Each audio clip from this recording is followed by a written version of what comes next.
যেভাবে আল্লাহ তাবারাক ওয়া তাআলাকে এক মানা প্রত্যেকের উপর ফরজ, এটাকে আকিদায়ে তৌহিদ বলে।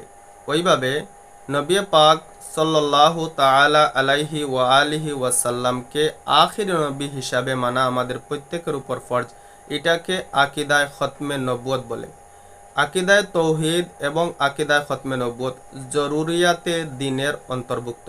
যদি কেউ আকিদায়ে তৌহিদ এবং আকিদায়ে খতমে নবুয়তকে অস্বীকার করে তাহলে সে ইসলাম থেকে খারিজ হয়ে যাবে। প্রিয় দর্শক, আজকে আমরা এই বিষয়ে আমাদের জানা উচিত যে আল্লাহ তাবারাক ওয়া তাআলা পবিত্র কোরআনে কারীমের মধ্যে ইরশাদ করেছেন, মা কানা মুহাম্মাদুন আবা আহাদিম মির রিজালিকুম ওয়ালাকির রাসূলুল্লাহি ওয়া খাতামান নাবিয়্যিন।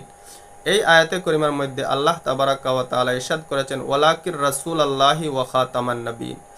নবী পাক সাল্লাল্লাহু আলাইহি ওয়াসাল্লাম আল্লাহর রসুল, ওনার পরে এই পৃথিবীর জমিনের মধ্যে ইনসানের হেদায়তের জন্য আর কোনো নবী আসবে না।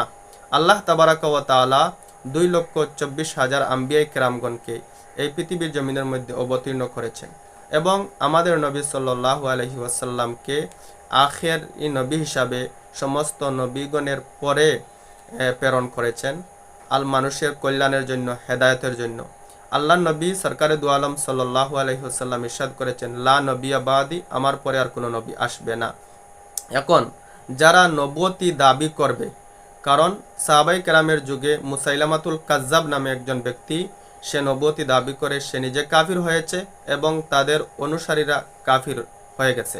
অর্থাৎ আল্লাহ নবী সাল্লাল্লাহু আলাইহি ওয়াসাল্লামের পরে আর কোনো নবী আসার কেউ যদি দাবি করে, অর্থাৎ সে নিজে নবী হিসাবে যদি দাবি করে অথবা তাকে যদি কেউ এইভাবে নবী হিসাবে মানে, তাহলে শরীয়তের হুকুম হলো ওই ব্যক্তি কাফির এবং যারা তাদেরকে ফলো করবে, মানবে, তারাও কাফির হয়ে যাবে।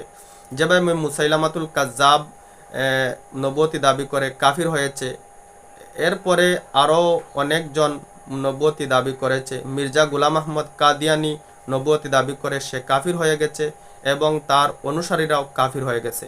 আমাদের মির্জা গুলাম আহমদ কাদিয়ানির অনুসারীরা এখনও পৃথিবীর আনাচে কানাচে বিদ্যমান রয়েছে। তারা তাদের বদ আকিদা প্রচার এবং প্রসার করতেছে।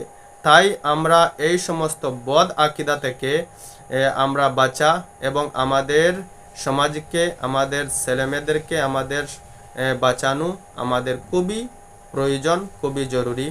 আসসালামু আলাইকুম ওয়া রাহমাতুল্লাহি ওয়া বারাকাতুহু।